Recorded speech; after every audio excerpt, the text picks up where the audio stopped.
लोकतंत्र का असली सौंदर्य तभी दिखता है जब उसकी जड़ें समाज की मिट्टी में गहरी धसी हो।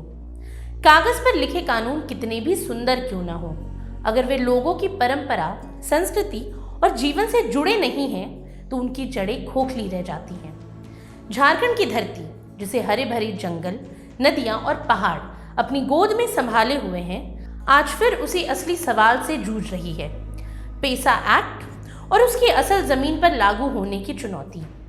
इसके साथ ही बाईसी प्रथा जैसी प्राचीन परंपरा और कुर्मी समाज के आंदोलन ने इस पूरे विमर्श को और भी ज्वलंत बना दिया है। अब झारखंड में इन दिनों पेसा एक्ट को लेकर सियासी माहौल गर्म हो गया है। पेसा एक्ट यानी the panchayat extension to scheduled areas act 1996। ये कानून विशेष रूप से उन इलाकों के लिए बनाया गया था जिन्हें अनुसूचित क्षेत्र कहा जाता है। उद्देश्य साफ था, आदिवासी समुदायों को न केवल जंगल, जमीन और पानी पर अधिकार देना, बल्कि उन्हें खुद का शासन चलाने का हक भी देना। पर विडंबना देखिए, देश के कुछ राज्यों में ये लागू है, लेकिन झारखंड और उड़ीसा जैसे राज्यों में अब तक इसे जमीन पर उतारा ही नहीं जा सका।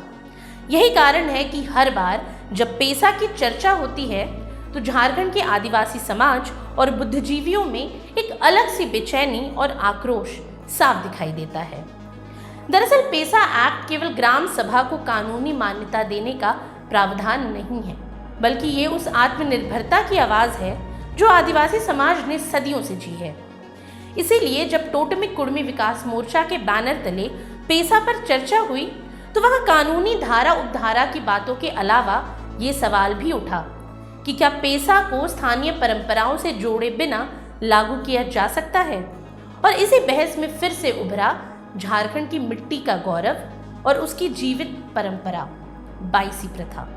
अब जरा सोचिए, सदियों पहले जब न कोई संविधान था, न अदालतें थी और न ही सरकारी पंचायतें, तब आदिवासी समाज ने खुद को संगठित कैसे रखा होगा? इसी सवाल का जवाब है बाईसी प्रथा। ये केवल एक पंचायत या न्याय प्रणाली नहीं थी, बल्कि पूरे समाज का लोकतांत्रिक ढांचा था। बाईसी यानी 22 गांवों का समूह, पर यह संख्या मात्र गिनती भर नहीं थी। ये समाज की एकता और सामूहिक निर्णय लेने की क्षमता का प्रतीक थी। इस परंपरा में गांवों का मुखिया यानी माझी, परगनैत जैसे बड़े अधिकारी और उनके सहयोगी, जिन्हें गुड़ैत या जागमन कहा जाता था, वो शामिल होते थे। ये सभी मिलकर छोटे बड़े विवादों से लेकर सामाजिक अनुशासन तक का फैसला करते। चोरी हो, जमीन का झगड़ा हो, पारिवारिक विवाद हो या किसी परंपरा का उल्लंघन, सबका समाधान वहीं गांव की मिट्टी पर बैठी सभा में होता था।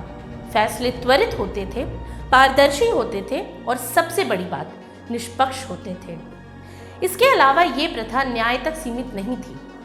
अकाल या प्राकृतिक आपदा के समय भी 22 गांव मिलकर सहयोग करते थे। किसी परिवार पर संकट आता तो पूरा समाज खड़ा हो जाता, और यही सामूहिकता आदिवासियों को बाहरी शोषकों, फिर चाहे वो जमींदार हो, महाजन हो या अंग्रेज, उनके खिलाफ लड़ने की ताकत देती थी। और यही कारण है कि बाईसी प्रथा इतिहास का हिस्सा होने के साथ ही आदिवासी अस्मिता और आत्मनिर्भरता की आत्मा है। लेकिन आज़ादी के बाद हालात बदल गए। अदालतों और पंचायती राज की आधुनिक व्यवस्था आई और धीरे धीरे बाईसी प्रथा हाशिए पर चली गई। फिर भी ये पूरी तरह खत्म नहीं हुई।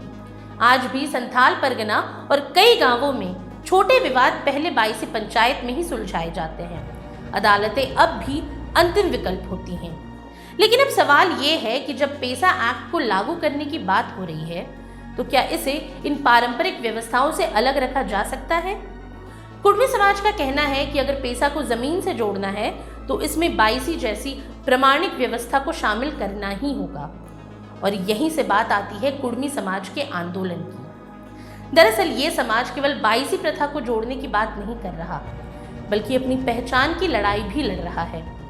उनका कहना है कि 1931 तक ब्रिटिश सरकार की सूची में वे आदिम जनजाति थे और 1950 तक एसटी माने जाते थे, लेकिन अचानक ही उन्हें आदिवासी की श्रेणी से हटा दिया गया और ओबीसी में डाल दिया गया। ये बदलाव उनके लिए अधिकार छीनने जैसा था।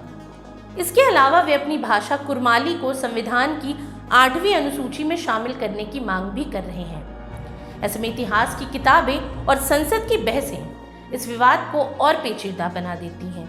कुछ इतिहासकार कुर्मी को छोटा नागपुर का असली आदिवासी मानते हैं, तो कुछ उन्हें अलग से जातीय समूह बताते हैं। वहीं आदिवासी संगठन जैसे सरना समिति इस मांग का पुरजोर विरोध कर रही है। उनका कहना है कि आदिवासी पहचान जनजात होती है, इसमें किसी को शामिल करना अस्मिता पर हमला होगा।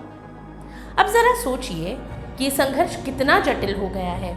एक तरफ कुर्मी समाज है जो अपने अधिकारों और पहचान के लिए दशकों से आंदोलन कर रहा है, और दूसरी ओर आदिवासी संगठन जो अपनी अस्मिता की रक्षा के लिए इस मांग को खारिज कर रहा है।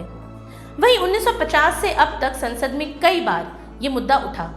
कई मुख्यमंत्री और नेता इसके पक्ष में और विपक्ष में खड़े हुए। अर्जुन मुंडा ने कुर्मियों को एसटी में शामिल करने की सिफारिश की थी, तो रघुवर दास ने उसे वापस ले लिया। अब 20 सितंबर से कुर्मी समाज रेल टेका आंदोलन की तैयारी में है।